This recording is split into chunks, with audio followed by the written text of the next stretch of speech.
केदारनाथ में चुनावी महासंग्राम तेज हो गया है। उपचुनाव जीतने के लिए लगातार पार्टी नेता प्रयास कर रहे हैं। भाजपा प्रत्याशी के पक्ष में पार्टी पदाधिकारी के साथ साथ विधायक, मंत्री और मुख्यमंत्री भी चुनाव प्रचार करने की कवायद में जुट गए हैं। बीजेपी केदारनाथ उपचुनाव जीतने के लिए हर संभव प्रयास कर रही है। वहीं बीजेपी विधायक खजान दास ने अनादि टीवी से खास बातचीत की। इस दौरान उन्होंने क्या कुछ कहा, आइए आपको सुनाते हैं।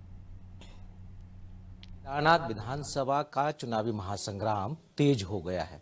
किस तरह से बीजेपी ने रणनीति बनाई है, बातचीत करने के लिए हमारे साथ मौजूद हैं उत्तराखंड बीजेपी के प्रदेश चुनाव अधिकारी खजान दास जी, जो कि संगठन के प्रदेश उपाध्यक्ष भी हैं। खजान दास जी, आपसे जानना चाहेंगे किस तरह की रणनीति आप लोगों ने तैयार की?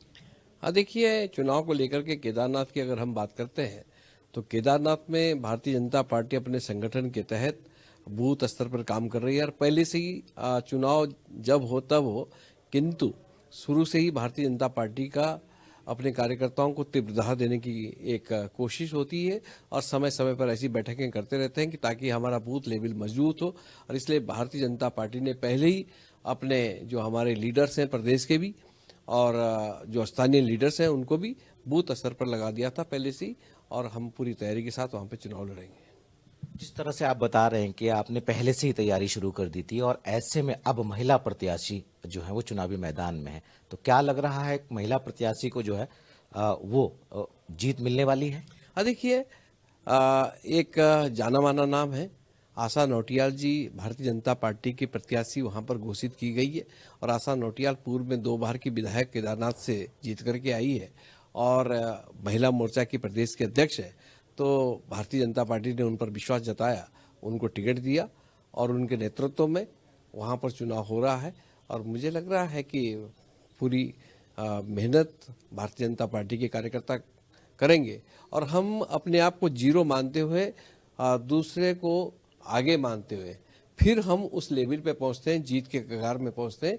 इसलिए हम बूथ लेवल पर मेहनत करते हैं और मुझे ये ऐसा लग रहा है कि भारतीय जनता पार्टी भारी बहुमत के साथ वहां पे जीतेगी। जिस तरह से आप बता रहे हैं सर, विपक्षी पार्टी के जो नेता हैं वो स्थानीय मुद्दों पर ज्यादा फोकस कर रहे हैं। अगर हम आपके एजेंडे की बात करें या आप लोगों के मुद्दों की बात करें तो किन पर ज्यादा आप फोकस कर रहे हैं? देखिए, स्थानीय मुद्दों का जहां पर निराकरण करने की बात है, स्थानीय मुद्दों को लेकर के माननीय पुष्कर सिंह धामी जी केदारनाथ विधानसभा के तहत जो विकास कार्य होने चाहिए थे उसमें उन्होंने धरातल में उतारने की कोशिश की और उन्होंने अनेकों घोषणाएं की और घोषणाएं नहीं की, उसका जियो जारी हुआ, उसमें काम चल रहा है। और कुल मिलाकर के केदारनाथ एक ऐसी विधानसभा है जो पूरी नज़र माननीय प्रधानमंत्री जी की वहाँ पर है और प्रधानमंत्री जी ने वहाँ के लिए कोई कोर कसर नहीं छोड़ी है। विकास के लिए अत्यधिक धन दिया है और इसी के तहत हमारे माननीय मुख्यमंत्री श्रीमान पुष्कर सिंह धामी जी, उनका भी लक्ष्य है कि केदारनाथ विधानसभा का तीव्र गति से विकास हो। शैला रानी रावत जी वहाँ पर भारतीय जनता पार्टी की विधायक थी और काफ़ी विकास उन्होंने अपने नेतृत्व में वहाँ पर किया है, किंतु उनके अकस्मात मृत्यु होने के बाद वो केदारनाथ की सीट खाली हुई और अब आशा नौटियाल जी वहाँ पे चुनाव फाइट कर रही है।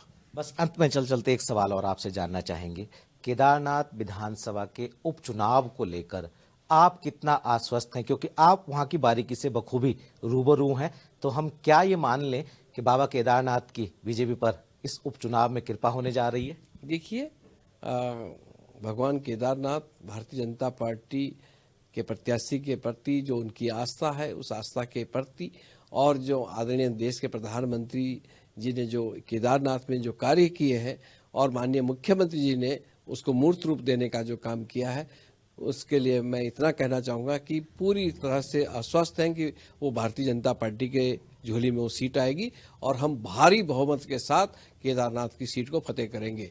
बहुत बहुत शुक्रिया हमसे बातचीत करने के लिए। तो आपने सुना खजान दास जी को, जिन्होंने बताया कि किस रणनीति के तहत वो उपचुनाव में उतरे हुए हैं। उम्मीद की जा रही है कि जो रणनीति बीजेपी ने तैयार की है वो निश्चित तौर पे सफल साबित होगी। अपने कैमरामैन अमित के साथ सोनू सिंह, अनादि टीवी।